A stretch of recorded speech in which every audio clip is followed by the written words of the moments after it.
Hi, Kate. Hi, Preston. Thank you for coming to my podcast. Thanks for having me. Yeah, welcome to Preston's Weird Podcast in our beautiful podcast studio, Austin. So before we start, we should talk about your emotional support water bottle and Mm. my emotional support water bottle. Why is it so important to you?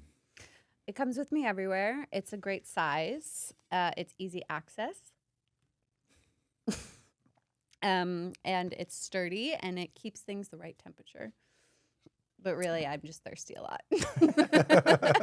And it was free.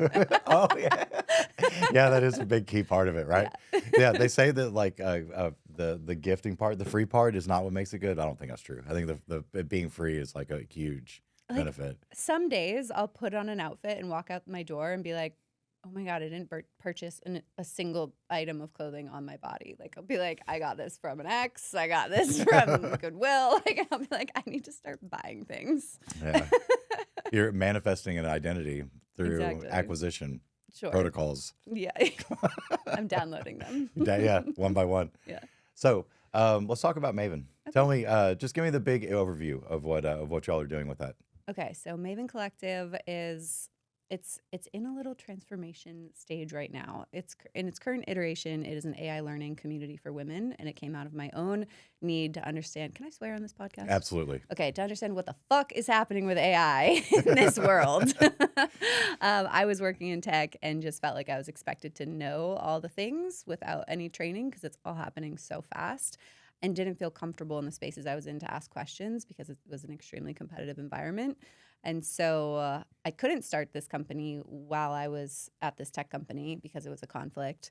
But when I was laid off in April, I was able to start it. And so it's been a really fun adventure. And it's a safe space for women to ask the silly questions or the questions they're not comfortable asking in other settings, and a place where there's no jargon, no acronyms, no tech bros, no offense to anyone who might be listening.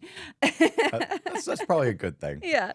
And it's just a space to learn and connect on how to implement these things into your life and work, to move your mission forward. And we also tackle the hard questions and topics that are coming up, a lot of the fears and anxieties that people have around the environment or the impacts on our cognitive abilities, our critical thinking, creativity, all those things. So we're not huge AI stans or anything. We hold space for liking it, disliking it, all the opinions in between. But we help women navigate what is going on and then how to implement it in their lives if they so choose. And right now, we started very broad. And we did that on purpose, knowing that we would find the people who resonate and we would learn a lot. So we launched 3 months ago, and it's been wonderful. And you know how Amazon kind of shifted the way people consume or shop online? We expect when we hit purchase that it like literally appears the next hour. Right. The same thing is true for information with TikTok. I found in a lot of the research interviews that we've done is that people want the information that they need specific to them, delivered to them immediately through the algorithm in 30 seconds. Yeah. And so we can't do that for everyone. And so we really wanted to niche down and serve one population really well. And through interviews, research, et cetera, and what we're really passionate about, we are niching down on women founders. 2% of capital currently, VC capital goes to women, 2%, which is insane. Oh wow. And so we want to do our part to make sure that women's missions are moving forward, that they are building with AI, and that they have the support to get from 0 to 1. So pre-seed companies, helping support them to get to a place where they can go after that capital. Yeah, that's really cool. That's really interesting. I one thing that I've noticed about that, looking at the content and kind of like looking at the company, is how balanced the AI takes are. Thank you. Yeah, like, I guess that's on purpose. Is that a Yes. purposeful? Yes. Yeah, we're not saying, oh, this is amazing. We love everything about it. You have to use these tools. It's like, hey, this is the world we're in and this is what's happening. And here's like a practical, hands-on way to handle the influx of information that's coming, the conversations that people are having around these things, and the impact that it will have on your life, on society, on your family, on your kids, et cetera, so that you can just be a more informed human being and make those decisions for yourself, how much or how little you want to use these tools. Yeah, what do you think is the most common implementation of AI right now, just in y'all's experience? I mean, not everyone, but a lot of people are using ChatGPT just as a replacement for Google and searches. And, Right. oh, I have this question, let me just go ask. So that's probably most ubiquitous. Um, and then it gets really specific from there. So you can create a lot of automations. Automations themselves aren't necessarily AI, but you can add an AI layer now. And so it can generate, like the summary for this podcast or the marketing Right. materials for it, an email to outreach guests, etc. So it's a lot of like people are uh, finding little places within their workflows to make things to streamline things and make things easier. Yeah, I've noticed for me, and I'll have to ask you like what your most common uses are. But for me, a lot of the flashy stuff like has the stuff that I want, I'm not getting, and the stuff that I don't want, I'm getting a lot of. like Yeah. like the visual media stuff is just Uh-huh. not very It's helpful. not there. Yeah, it's just not there yet. Yeah. And we have this conversation a lot in Maven because that's the number one thing our community members ask us about is like, I don't want to do social media. How do I get AI to do my Mm, social media? yeah, And trust me, I wish there were a button, but there's not. And I don't think that you should have AI do your social media because then you'll just be in the sea of sameness and it's just a bunch of bullshit and nobody wants it. Like right. these AI companies are creating their own social feeds, Meta, Sora, all these things where it's all AI generated content and nobody's going over there because nobody cares. Nobody gives a fuck. Nobody wants Yes. it. Yep. So you do have to still be a human and recognize that that is your superpower. And that is how we connect as humans. We connect to other humans, not AI generated imagery. There are ways along the process that you can speed things up or make things more efficient or more organized or brainstorm and use it as your creative strategist or partner. Copywriting hooks, getting scripts, refining things, ideas. Um, but at the end of the day, you should probably still be the one that's actually creating the content and being on camera and being that person. Yes, yes, I totally agree. I think the personality and individuation, Yeah. just like you just can't replicate an individual person or an individual entity like doing the thing they do. Yeah. It's very bad at that. It's Um, trying. yeah, We'll see where it goes. right. Yeah, I get a lot of when I have these conversations, I get a lot of the gap theory stuff. It's like, Mhm. well, it's going to get there, but it always becomes this conversation not about what it's doing, but the potential. Mhm. And Mhm. the potential is never always is never actually realized all the Mhm. time, or even when it does, it's realized in a way that's unexpected. Mhm. But on that same line of inquiry, with your content, I think one of the one of the content pieces I like the most from y'all is like just the basic pictures, like you're working on the laptop and there's Mhm. 5 points. Mhm. Like, how Our did you come up with news. that one? And that's Yeah. very not AI. I'm like, am I watching Kate do skincare and It's read? me. And I am, in fact. Like, So I've only used an AI generated video one time because I just didn't have any B-roll that week. um, so that is our AI news you may have missed this week's segment, piece of content. And it's funny, our account is so small right now. We have 450 followers. We have 500,000 views in the last 30 days because of wow. that piece of content, that recurring series that we do on Fridays. And that just came out of my own need to know again what the fuck is going on because there's so many headlines and there's Yeah. just, you can spend all day reading about these things. And so for me, that was really overwhelming and anxiety inducing. And so I wanted to simplify that for people and just be like, hey, here's 5 things so you can go to a dinner party and know what's going on in the world. Yeah. And so I just started it, maybe got like 2,000 views, 200 views. And then one day, one just took off and it got 300,000 views. And Oh, then that's from awesome. that, we were like, okay, what's going on here? What was happening in this piece of content? And I realized, I can't remember exactly. There was a big name, there's a celebrity name in that. And I was like, okay, maybe it's that. I looked at the background and it was a lot of neutrals. It was like me looking at plants. I was like, okay, maybe it's that. Maybe it's the length of text. I don't know. But I started iterating off of that and like testing the length, the background, the content, the just all the different visual elements, the music, and just each week refining that, testing that, testing that, testing that until now we're in a place where one reel has 500,000 views and then the rest since then, that was probably about 6 weeks ago, are sitting at 50,000 to 100,000 views, which for an account with 450 followers is like decent, I think. Yeah, that's outstanding. That's very good. Yes. It's been a happy accident, and it's fun to put together. And I use AI to, as I've built a news scraper to find me the news and then to refine and write. And we go back and forth. It doesn't just spit it out. It's not good enough to know exactly what I want. So I go back and forth with it, and then I get what I want, and then I create it. But yeah, now it's a matter of like, okay, how can we take this format and do more with it? And I found that it doesn't quite work. We've tried it with a few other content types, that style. So it's something about it being newsworthy that is pushing it higher in the algorithm. Oh, interesting. Yeah. And you've learned that through the process of testing and iterating on the ad. That's interesting. And there's still more to test and iterate always. It's evolving. And then tomorrow we could try it and it won't work. We'll have to start over. Right. Yeah.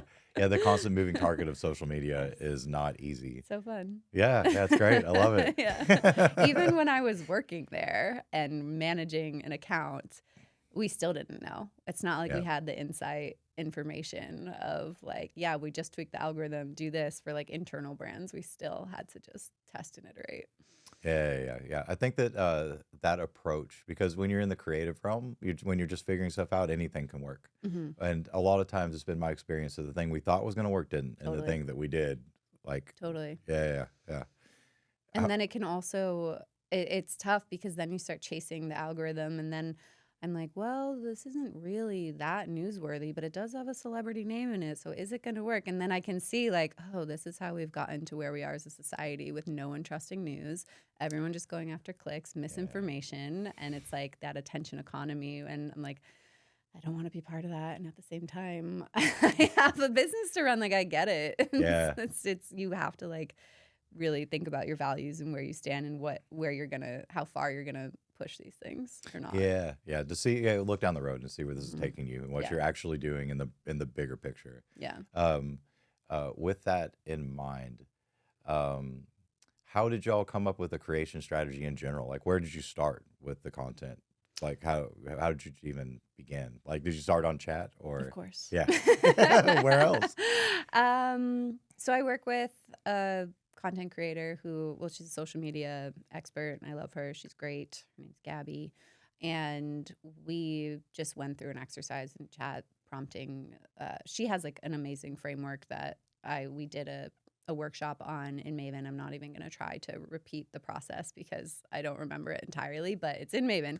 And it basically like, looks at everything, looks at your white space in the market and creates a content strategy for you that's very unique to you and your needs. And I use AI a lot, and it impressed me. I was like, oh, okay, this is actually decent, and it's not just general boilerplate kind of bullshit stuff. And so we started there, and then honestly, it just comes down to like bandwidth and what we have resources for. Right now, it's like we're trying to figure out the business model and like some earlier stage thing before we put a ton into marketing, because we really need to get that product market fit before we dump money into marketing. And so I think that's something that a lot of early stage founders might not get quite right. And so right now we're not doing ad spend. We're not putting a ton of money into social. It's more just like brand presence, brand awareness among our,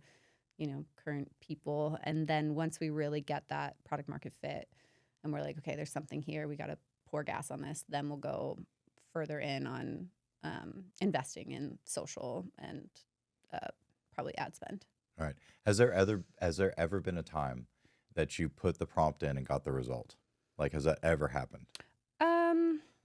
What do you mean specifically? Like, you're using AI. It's the way that it's always presented. Like, I put in one prompt, and then the next thing is like it spits the thing out perfectly. I mean, no. I always read everything I put out and update and change things. Like, I'm still very involved in that process because I don't want it to sound like everything that's out there. So what I usually do, say I'm like putting together a LinkedIn post, I'll just like word vomit into I'll dictate into my phone and be like, just keep Word it. vomit's fine. Yeah. That's how I I describe just it. word vomit into my phone. Yes. I'll be like, clean this up, but make sure it's still me. And then I'll go through and then I'll take out the parts that aren't me and I'll take out all the M dashes. Yeah. And then I'll be like, okay, I would actually write this. It just happened faster. And then I'll post that. I've seen people go back and forth like a million times with like, say it more like this, say it more like this. And I'm like, okay, you spent 20 minutes on this. You could have just written it yourself. Yeah. You're not actually getting the benefits to make it sound like you, like just say it.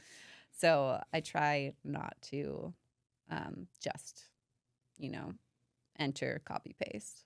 Yeah. I can, in the LinkedIn world, I can definitely tell. Isn't it the worst? And it's ironically will be a lot of people pushing their AI services. And I'm Yes. like, no. Have you gotten the AI podcast asks? Yes. Yes. Yeah. That's why I'm like, this isn't a podcast. Yeah. There's a lot of spam out there and a lot of scammy stuff. I always laugh when I get notifications about like you commenting on things. And it's always like you trashing AI and I just love it. I use chat all the time. That's ironic. Yeah. I'm very like open about my distaste for what AI doesn't do. So you're in a very toxic relationship with AI. It sounds Yes. like. We have like this bad situationship. Like, oh God, it's late. I'm gonna call you again. Like, okay, whatever, chat. It says something I don't want to hear, and then I put it down and I like pick it back up.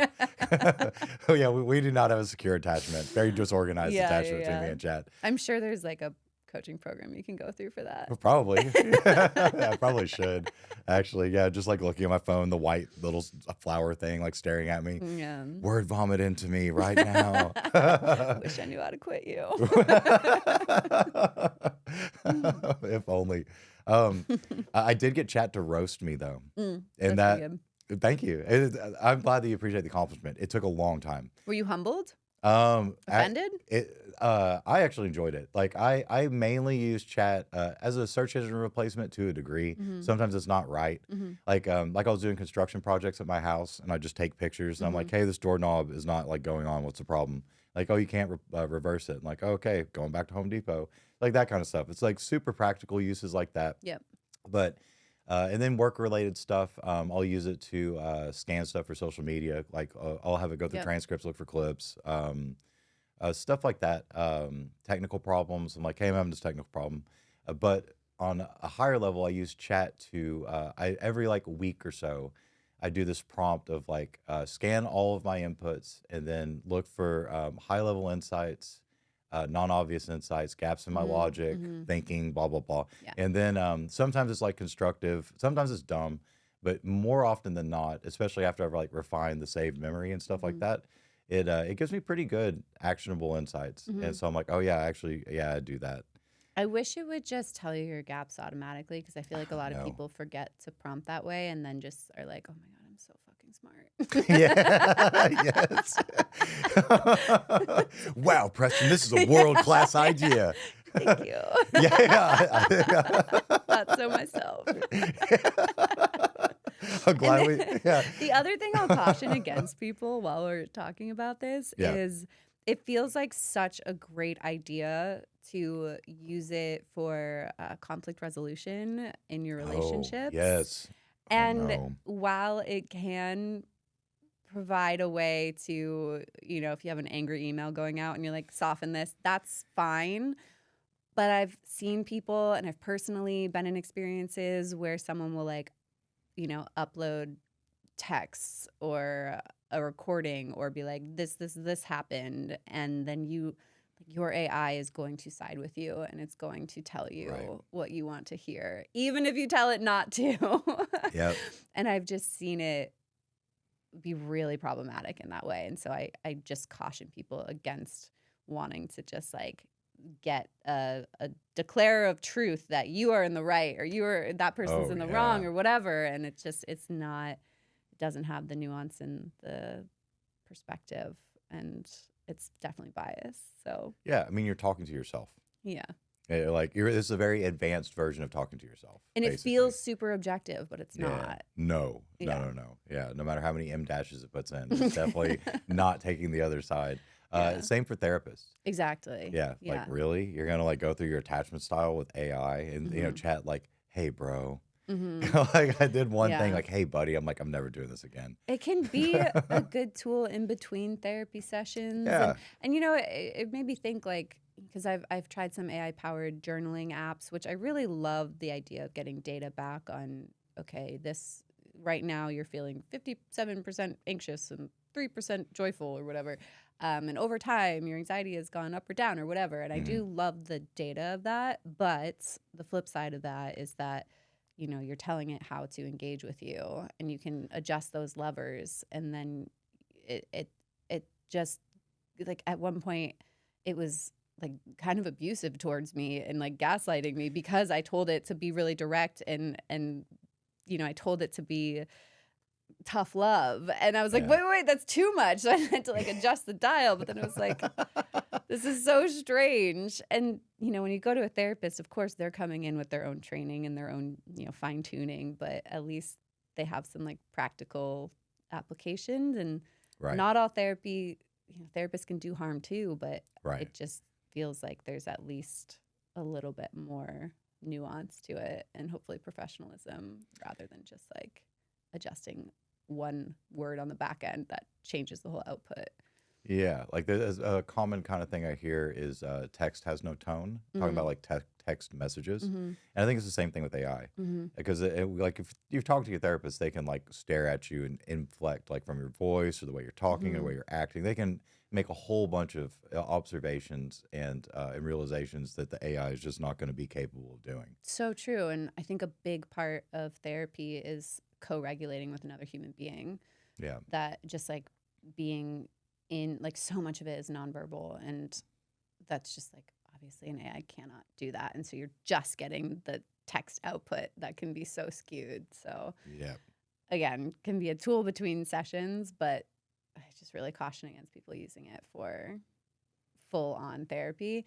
I have seen it AI being used to help match people with appropriate therapists, which I think can be a great use that'd be case. pretty good. Yeah, there's a company coming out of Australia that's using LLMs to like detect what you like in a therapist and that person's style and do it better than because right now it's not great. It's hard to find a good therapist. Yeah. It took me a while, but I like my new therapist, and I did not expect I would. Oh, good. Yeah, she's like, I think she's the best. I don't know if she's the best of the three, but she's been very effective.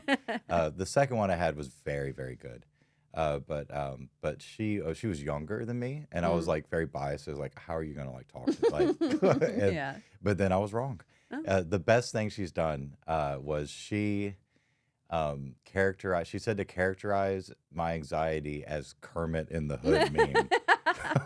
Some parts work. Yeah, it's great Yeah. parts work. So Yeah. yeah, it's like here comes the anxiety. I just think about Kermit like mumbling Yeah. like, "This is the dumb thing I want you to think," and it's like little Hood. I'm like, dude, yeah, they just Yeah. like dismiss. Like, X out of that meme. yeah, later, dude. Yeah. Go Cool. go in the corner and be your weird Hood thing, like by yourself. But yeah, that was a brilliant observation.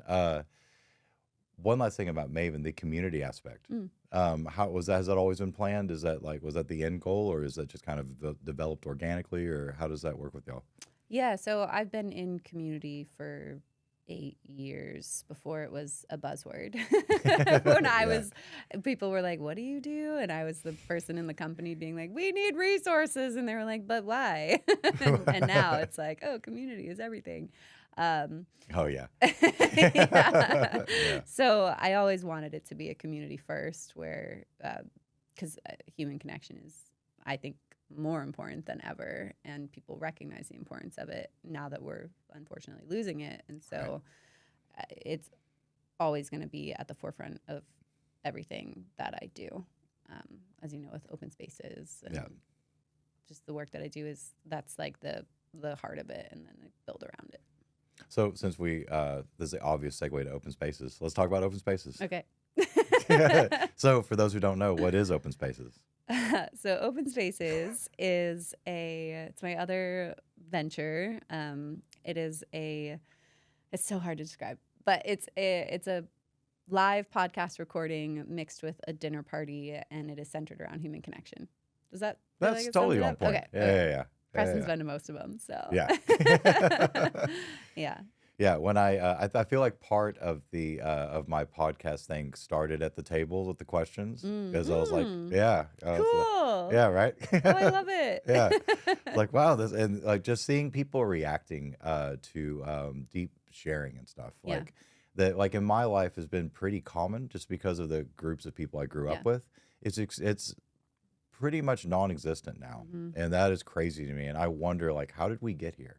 I don't think it's as simple as just like the computer, even though obviously that's a huge part of it. But yeah, I wonder, I don't know what you think too. Like I know that like for me, like yeah, the computer, but I think like some part of and someone's blamed COVID, maybe that's like a part of it too, that people just got kind of detached and then didn't reattach, but I think it's deeper than that, but I haven't really put my finger on it. I don't know what your thoughts are. So I've lived in a few different cultures, and some of the cultures that I've lived in are a little bit more, I don't know the right words to use exactly. It's okay, it's a weird podcast. We can use whatever. We can use the wrong words. A little bit less access to technology Yeah. and less advanced, and the human connection is deeper because you'll have 3 generations of a family living in a household. You'll have Right. people hanging out in the town square every day at 5 p.m. or all day. You just see more human connection happening naturally. They're not trying, they're not selling it, they're not making an effort to biohack their way to, Right. resonance or whatever. There's no protocol for community. They just are living in community. Right. And I think we lost so much of that in our culture, where we don't live with our families. We DoorDash everything. We, Instacart. We work remote. We don't have those micro interactions. We don't have those town square hangouts anymore. And so now we do have to be really intentional about making that connection.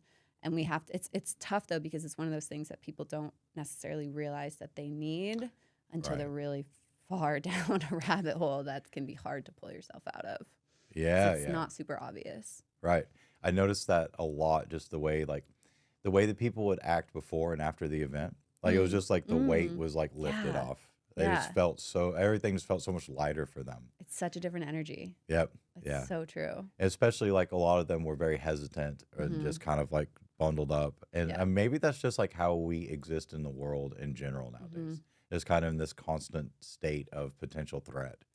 Well, I also think that I haven't done an amazing job of marketing open spaces in the sense of like a lot of people would show up not knowing what the hell they were at because someone told them to come and someone brought them. Someone's like, hey, you need to come to this thing. Right. And so I greet every single person who comes and they're like, so what's this? And I'm like, just be here and just trust. Don't worry, there's dinner in like an hour. There's snacks if you need them. Right. But I kind of love that because someone will walk up where I'm like, oh, they're going to hate this. And then they end up being like the person who buys their ticket first for the next event. And like that's so cool to see someone who just comes in not knowing what the hell to expect and then leaves being like, whoa, I didn't know I needed that and I can't wait to come back. And that's been so rewarding. Yeah, that's cool. Yeah, I could see that too. It's good. It's one thing with like the younger generations as far as like community connection. It's great that they are drinking alcohol less.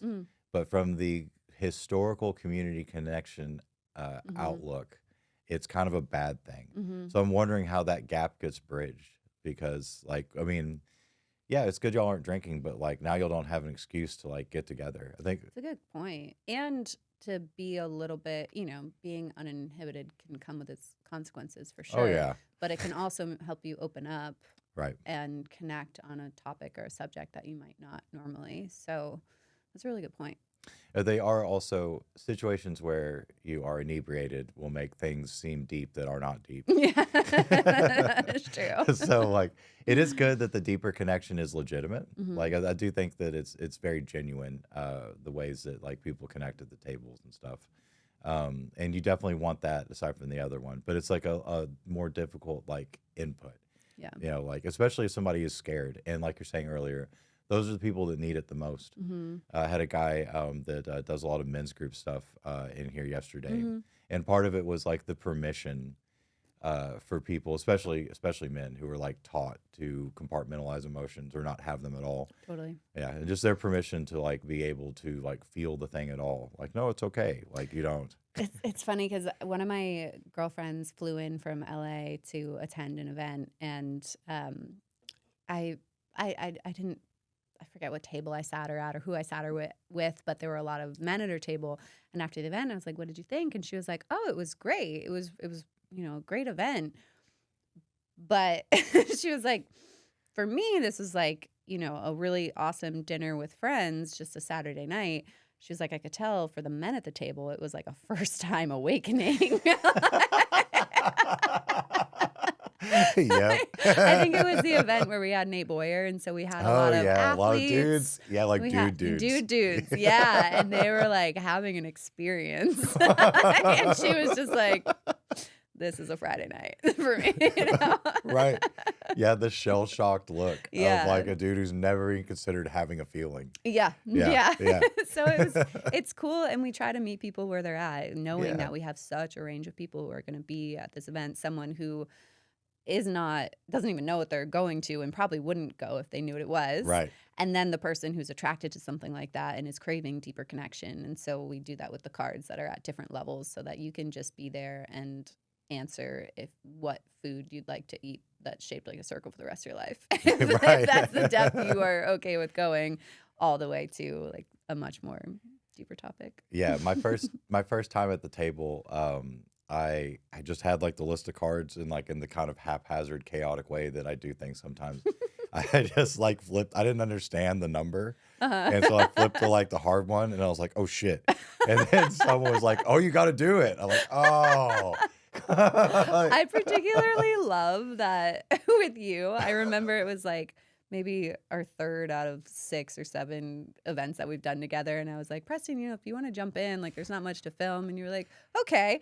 And then I remember like the next event, like I didn't even tell you and I just found you at a table. And I was like, "I love this so much." Like, Yeah, I was like looking forward to it the next time. Like, oh it yeah. made me so happy. Oh, cool. I Yeah. was like, "But I do need like a picture of this thing." Like, Right. if you can just I got it. Like, back to the table. It was really cool. Yeah, that's cool. Yeah, no, I really did enjoy the event. It's a great event. Like, it's so obvious that people need that too. Yeah. Like, it's good to see someone trying to like fill that gap, like fill Mhm. the void there. With something that's not like I'm not like a men's group guy. I can't do Mhm. that. Mhm. And like if I'm going to be in a situation like that, I would rather it be like men and women. What makes you not want to go to a men's group? So there's a few things. One is so I had a lot of women in my life growing up, so Mhm. that's like more normal to me. Like I like like different like multiple mother-ish figures in my Mm. life. And so like men don't always process their feelings well. Mhm. And there's also like sometimes, and I see it at the boxing gym a lot too. Like didn't get enough hugs guy, and Mhm. and it's tough. Like it's tough for me. Like I have a lot of deep conversation with people in general. I guess it's just how I'm wired. Mm. And also like I think people just feel comfortable telling me stuff. That's been good and bad in my life. It's always been entertaining. I have that issue too. Oh Yeah. yeah. Yeah, I'd have like when I was doing music stuff, I'd be like after the gig and some dude would like I remember one guy showed me his picture of his mail order bride. Mm. And I was like, "How did we get here?" And like, "Whoa, how did I get chosen for this?" Like, what life events led me to this point? Right. Yeah. Like, look, like what? And how did he? There's a room full of people here. Yeah. And he was like, You. "That guy." Yeah. I need a trauma dump and talking about my longing for my mail order bride. It was genuine. It was a genuine pain of his. Um, but it's like it's emotionally heavy for me to absorb all that like over time, and I don't even clock it Mm. until it's like gotten too much. I'm like, oh, okay, like I'm a little like that energy is kind of exhausted. Mhm. In all those men's groups, there's a lot of very unhealed, and like this is really good for these people who need this, and I respect these people that go to this, but it's just tough for me to absorb a lot of their very unhealed and raw trauma, and especially Mm-hmm. like dudes yelling at each other. It's like, don't yell at me, man. Like, I didn't know that happened at men's groups. yes, that's a thing. That's a thing. Yeah. The last men's group thing I did was my on my weird island retreat, which was amazing. I looked good. Yeah. And I was late, and I was like, oh man, because I didn't really want to go, and then I went to the wrong place, so I had every excuse to not go, but I still went. Like I walked to the wrong part of the island, so I was like 15 minutes late, and it was super awkward. But they did the like stare into another man's eyes thing, and I can't do the staring into your eyes thing. Like this is. You know what? Let's just pause there, or we can You put a let's pin in talk it. about this. Yeah. Because I have a lot of feelings. Please share. You don't want to stare into my eyes right now? No. I don't want to offend anyone, but it's it's one of my least favorite things about this city is that like every event you go to that comes up, and Yes. it's almost like it's positioned as this prerequisite to being a conscious person. And I'm sorry, but I don't think it is. Like, sure, I agree. good to challenge yourself, but it is not the be all end all. You don't need to eye gaze. Why? I Why think is we need this a the thing? campaign. Yeah. No more eye gazing We're in done. 18. Yes. We are done. Can we all agree that Right. we can connect in other ways? Yes. It's not natural. No, it's not natural to awkwardly stare at someone like, yeah. Why are we forcing it? Yes. And that's what people, it's a predator instinct. Like why are Why we are we doing fighting biology? Yeah. Evolution. Right. You can avert your eyes. It doesn't make you a bad person. No. We were doing the like hand on each other's heart thing, and which I also don't like. We're like, we don't have to do this anymore, dude. He's like, oh, okay, cool. That's what I tell people if they're like, "Oh, what's open spaces or whatever," and I'm like, "I promise you, there's no eye gazing." And that's usually like, there will never be eye gazing at any event that I ever run. I promise. Yes. It's deep sharing with no eye gazing Yeah. and no like heart touching Yeah. or both at the same time. I am curious though. What do you feel like? Sorry, I'm interviewing No, you you're now. good. You get it. This. Yeah. What do you feel like is different for you at open spaces that isn't at a men's group where you feel like people aren't just trauma dumping, or it's not you having to like carry all this weight of people? I think that there's a broader range of emotion that is displayed. Mm. There's like very specific male hurts that aren't the focus when you have like both genders there, Mm. and just like also like expanding to just everybody, like anybody can be at the table, and I think that I prefer the diversity. And overall, in general, in my life experience, women by and large are better at processing their emotions and like recognizing their emotions. And so having women on the table kind of sets a standard. And I think like it helps men understand how to talk. It's not, That's cool. yeah. Like I feel like it kind of teaches them, and like in the same idea of like giving permission, but in a different way. It's like, no, this is how we talk about it. Like, oh, this is a lot easier. Modeling it, yeah. Yeah. That's so cool. I love hearing these, like, 'cause, you know, when I'm running these events, I'm doing a lot of things behind the scenes, and I don't actually get to engage in them anymore. And Oh, right. yeah, so I really love hearing what different people's perspectives are on them and their takeaways, and it's always just so fascinating. It's like, I don't know, it came out of such a deep place of pain for me, and so it's just really Right. beautiful to see that it resonates with people in different ways. So thank you for sharing. Yeah. Do you think that has the event like helped like soften some of that like pain for you? I mean, God, I went on such a epic. I hate the word journey, but journey. I know, yeah. It's okay. I really need This a is a framework of synonym. abundance. So There we were can take a so journey many there. protocols. Yeah. But so it's been like so many things that I did to heal from the situation that I went through, and open spaces came as a place where I really wanted to focus on all of those different modalities and things that I learned, but I don't like sharing my own story about it, so I just make other people. That's kind of smart. I know, but it's also kind of terrible. Like, it's all about vulnerability, and I'm like, but you go. Right, well, how about you start first? Yeah. Oh, that was a I'll cool tell story. eventually. Yeah, I guess we're done now.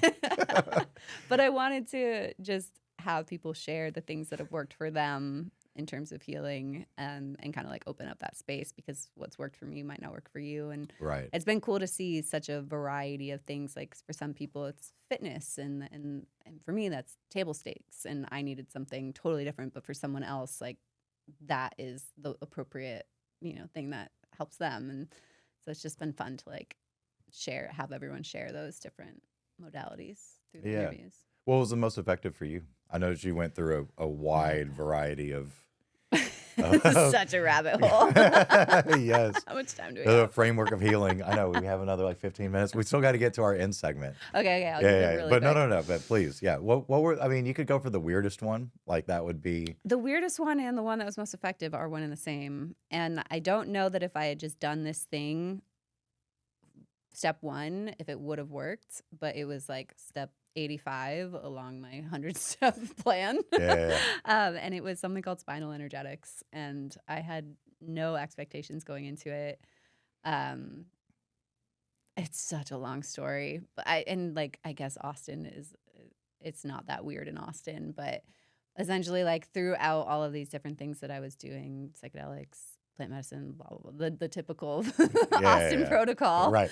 Plant medicine first. Yeah. I started with ketamine, and then psilocybin, and then ayahuasca, and then spinal energetics. And through the psilocybin, my body started like moving on its own in a way that was unnerving to me at first, but I realized that it was like my nervous system integrating some of the trauma that I experienced. Yeah. And I was scrolling on Instagram, and I saw a video of this body moving in a way that my body had been moving on its own. And I was like, oh my God, that's what my body's been doing. And I haven't been able to, like, you can't Google like body moving. Like, I just like could not find. Hey, chat. Yeah, maybe now. But I could not find any references of what my body was doing. And I couldn't describe it to people. Like, it sounded crazy, so I didn't. And then I saw this video, and I was like, that's it. And it was this girl that I followed from a birthday party I'd attended like 3 years ago. Just like this girl I met. Oh, wow. And turns out she's this type of practitioner. And I messaged her, and I was like, what is happening in this video? Because this is what's been happening in my body involuntarily. Right. And she was like, it's this whole thing. She explained a lot about, trauma and the nervous system. And I read some books, and then I flew back to LA for work, and I booked a session with her, and it was just a crazy experience where I had a lot of I had struggled a lot with rumination for a year since this thing happened, and it was gone after that session. Wow. Where I was like, what? And in the session, it was like it's like, I like to call it like intense Reiki, I guess. Yeah. Like, where she's not touching you, but your body moves, and she's able to, like, it looks crazy, and Healing makes fun of it because it looks so insane, and you can do it online, and it's so bizarre. Right. And I would not believe it if it hadn't worked for me. But it worked. And, she did this one thing where the energy finally was able to, like, unblocked some shit or whatever. And my body like shot off the table, and I just started absolutely bawling. And then the next night that night was the LA fires when I was in LA. And so I couldn't sleep because it was crazy. But then I thankfully was able to leave LA, got back home. The next night I had a dream that was the most realistic dream I've ever had, where some loops were closed with the people who were involved in that situation. And they told me the things that I had been wanting to hear that I never heard. Right. And it felt so real in my whole body that I woke up from that, and I was like, oh my God, it's over. Oh, that's amazing. It was insane. Yeah. So that's the weirdest and the most effective. And again, I don't know if like Steve off the street walked in and did a session with her, if it would do anything at all. Right. But I had done so much work priming my body and my nervous system for that I think it was was able to like have that experience. Yeah, I've had the dream myself, the Mm-hmm. same kind of thing. I was like, and then like, yeah, that like particular thing, that chapter seemed to be kind of closed. Yeah. And I was like, wow, that was like, because you're never going to get that reality. Right. No, no. But like it doesn't matter. It's like your nervous system has to like think that that happened and like close the loop and then integrate the whatever. Yeah. Have someone else on to talk about what actually happened. I just know I feel better. I did the spinal thing. Yeah. I feel better. I didn't have to look in her Paid eyes. my $180. Yeah, Whatever here you it go. was. Thanks for tapping me and making the thing happen. Well, the crazy thing is I did do a virtual session after and it did work. And I was like, how the fuck? Yeah. But it worked. Yeah. It's funny to be, because I could tell you're skeptical as well, to a degree. I'm also skeptical, but I also will do the thing. Yeah, Yeah, totally. like if it works, I don't care. Yeah. Like, And I did learn that, like, okay, you can do 40 years of talk therapy. That's all up here. It like, Yeah. has to go through the body. And it always heard, listen to your body and, you know, whatever, all the little sayings that we hear that are kind of cliches at this point. Right. The body keeps the score, blah, blah, blah. But then to actually experience it, I was like, oh, it's true. Yeah. But then explaining to someone how to start on that, I'm like, I don't know. There's other Oh, people. gosh. So that's why I wanted to bring other people together to like share. Y'all can do that. Yeah. Yeah, I'll they're- tell you all later. Talk amongst yourselves. Yeah. Look at the cards. All right. I'm going to go hide in the back with the birthday cake. So this is kind of a entrepreneurship question. Okay. And it's kind of related to like the therapy world. For me, I've realized that a lot of the things that I need to do better in business are actually like personal problems. Mm. Like they begin with like a personal ineptitude. Mm. And then I fix the personal ineptitude and then like, or like I'm in therapy talking about some business thing. And like, oh, actually I'm talking about myself or Mhm. vice versa. Mm-hmm. So I don't know. Do you have you, does that resonate with you? Have you had Yeah. any? Yeah. What's, I mean, so much of entrepreneurship is mindset, and so much of mindset is upbringing, trauma, unhealed wounds, like all Yeah. the things. Like you can't have one without the like mindset is shaped by all of that. So if you come at a problem with a really fear-based, anxiety-riddled perspective, because that's how your dad approached it, or your mom approached it, or your sister, whatever, right. that's gonna influence so much about how you show up in that meeting or in that decision, which impacts the numbers and all the things. So Yeah. it's all so connected. I think, do you think that emotional regulation is a prereq for entrepreneurship? Yeah. Oh my gosh.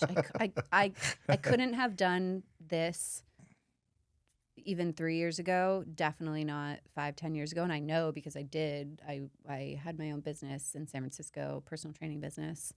And I was an anxious wreck. I Yeah. could not handle it. I could not. And then I got into tech and I was like, oh my God, someone just telling me what to do. Right. It was like, there's other bullshit, but it just Yeah. felt like my nervous system was like, yes. Yeah.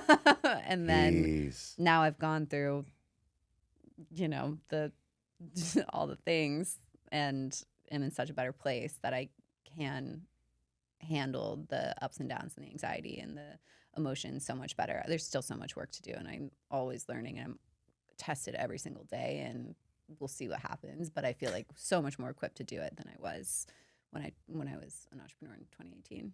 Yeah. That was the same for me.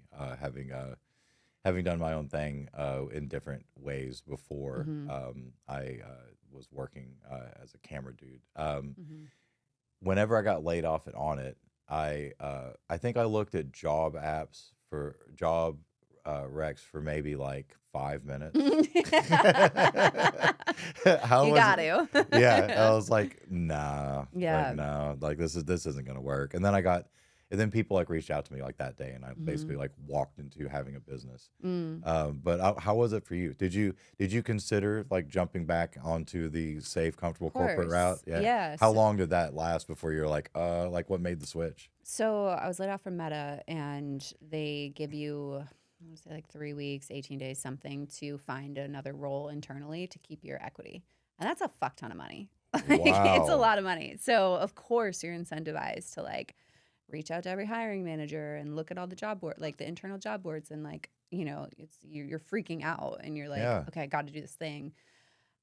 And I was doing that, and then I was like, okay, I'm gonna take some space, and I'm gonna like really sit with myself, and really again tuned into the body, and was like, when I start doing those things or think about going to another position within the company, I feel dead inside.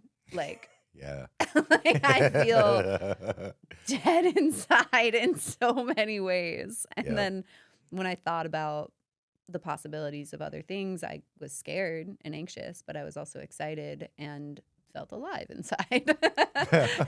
So, Dead inside. dead inside, alive It's- inside. uh, But there's a lot of money over in the dead inside, and I it's know. really fucking hard to say I'm going to turn down. Not even turn down, because it wasn't an option. I still had to fight for it. It's not like I had an offer. Right. But to be able to say, I'm not going to go after this thing. I'm going to I'm going to listen to my body and my instincts that I hadn't done before, that got me into trouble. And I'm going to, in a different context, but I'm going to try this thing. And so I would say it was probably a 2 to 3 week process of being like, I'm going to stop applying for things. I'm going to actually do the thing that I've always wanted to do. And I also had like you, I had posted, and then I had people reach out for contract work. So I had money coming in immediately, which was such a blessing. And I had a great severance package, and I didn't have to worry about healthcare until 3 days ago, which is still a sore subject. Oh, But yeah, let's I not talk was- about that. No. Let's have a positive end to the Yeah. podcast.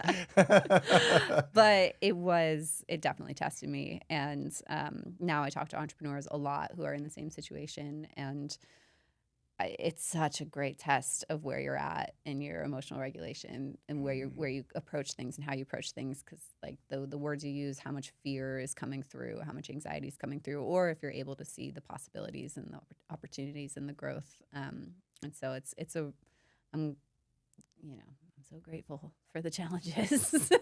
Every time I hear someone say grateful, I'm just like, is everything okay? Do we drink? Yeah. We should. Like the gratitude post. I'm like, oh shit, dude. We need to check in on so-and-so. I'm just so grateful for everyone around me. Like, oh shit, dude, his life's falling apart. He's about to text me for $20. That's too good. Yeah. Yeah, that's funny. Okay, so while we're on big words like gratitude, we have 6 minutes and 5 minutes and 50. I can't. My math is so Math's bad. hard. Isn't that sad? Just ask ChatGPT. Yeah. Hey, chat. What's 239.20 my? Hey, But chat. 239 and 23 now. Right. Oh. So we're gonna play. This is the first version of this game. So Okay. you are the inaugural guest. Oh my that gosh. gets to participate. I'm so nervous. Yeah. But this is right up your alley. Okay. We are going to play podcast word salad, Okay. and what we're gonna do Are we going is to do a bunch of drugs? damn. I mean, I can have you me back. Okay. Let me know We'll if put the it's table in the middle. BYOD or No, I'm sure we'll bring some drugs in. We'll discuss beforehand. What should we have, like cards? Like we'll combine open spaces and drug use, which is totally open space is very drug free. But we edit all this out. I'm just going to keep it. This is the podcast that's only behind the Patreon wall. Yeah. Like if you want to watch me and Kate do ketamine, and It'll be a really boring episode. It's just like, right. Just like K hold out. I'm like drooling. Brian Johnson just live. Oh my God. I have to real quick. Yeah. Brian Johnson live streamed his psilocybin trip. And I'm at home for Thanksgiving with my niece and nephew. My niece is 12. And I'm like on Instagram again. And I accidentally clicked into it. And Grimes is DJing and he's tripping. And my niece goes, Auntie, what's that? And I was like, I don't even know where to begin to explain what is happening on my phone to you. Okay, so so Brian Johnson's trying to live forever. He has his blood drawn, and then He measures his penis every morning. yeah, it's a micrometer. Grimes is raging while Yeah. he is on this psychedelic. I was like, I don't. She had Nothing, children sweetie. with Elon Musk. Elon Musk is trying to ruin the world. Okay, sit down, honey. we have a lot to talk It's like, about. this is clear your next 5 hours. Here we go. You're about to grow up. Right. You have to ask your parents if is it okay if I talk to you about this? I just think I was like a historian coming back and like finding this recording. Like, try explaining this. Yeah. Well, why is he so pale? Is he powder? Why is he crying? He was so well, we got to compete with the comedy podcasts that are here, and they're really funny. He was really, really, really into people knowing he did mushrooms. Yeah. That was like the most like rich privileged guy. Like, oh yeah, I'm taking psilocybin like you guys. But you had him here. Did we have him here? Wait. Oh did you say no, that? we haven't. Even Okay. though I do know someone who works for him or has worked for him. Yeah. Did he have to seems like measure his penis? I'm gonna have to ask. Yeah, he probably did. I like the guy. I just thought it was He seems hilarious. Like, how do I explain this to a 12-year-old? Anyway, Yes. back to our game. It's time. It's time. Yes. So the name of this game is Manifesting a Framework of Abundance. Okay. And we're going to do podcast word salad. Okay. And so we have to create ad hooks from this list of words that we've been given. Okay. So you can go first. No, give me an example. Okay. I'm trying to create higher standards with boundaries for my self-worth and achieve personal sovereignty. So you're just picking words from this list. Okay. So if I'm creating a hook, okay, three paradigms of self-worth to bring your purpose-driven alignment into the intentions of your inner child overflowing, this is too many, with harmony. Good start. Okay, Yeah, I'll it was a pare it little down. long, I'll pare right? it down. There's just so many great words here. Right. 3 ways to provide stewardship to your legacy. 3 mental models for personal sovereignty with Andrew Huberman. That's probably real. That's probably real. I should say that in the sauna tomorrow. Yeah, this was 3 ways to with Andrew. Have you heard Hubes talk about that? Core wounds that are creating your limiting beliefs. That's real. Yeah, that was too good. Whoops. I almost need to do this again, but it's your turn. Oh, 3 polarity dopamine baseline awakenings for your inner child. Yeah. Now, I'm going to vibe code you something that's just going to spit these out. Oh, that would be so cool. Try to bring it back to the beginning. Yeah. Create a whole new channel of just this. Yeah, that'll be so fun. Yes. And then you have to talk about that thing. Oh, yeah. Well, it would be great if other people did. Yeah. So I saw this clip the other day about receiving openness in your overflow with generosity and resourcefulness. And like, tell me more about that framework. You need to have something about the masculine and feminine on Oh, here. yeah. The divine. The divine.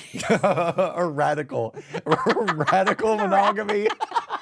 How is that not on this list, Preston? It is now. The radical monogamy that we practice, which is actually the divine feminine. Yeah. In co-creation with your somatic imprint for ego dissolution.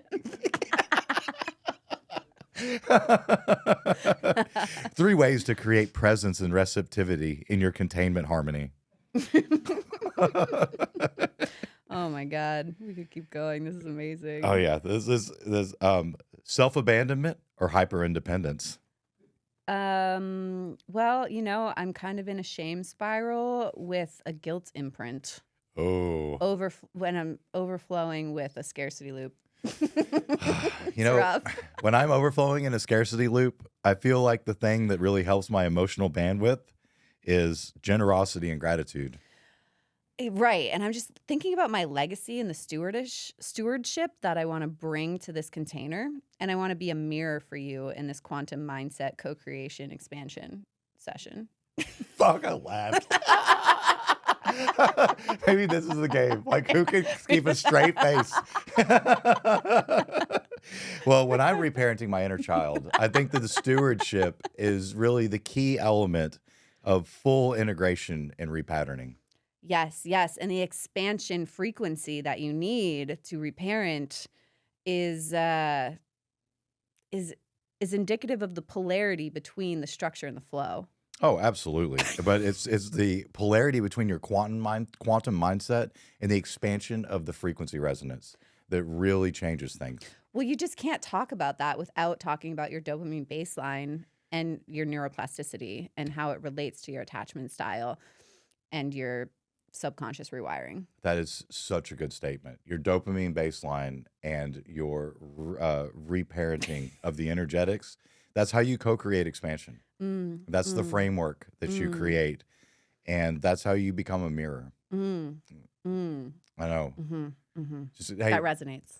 just let it sit with it. Feel that in my body. I think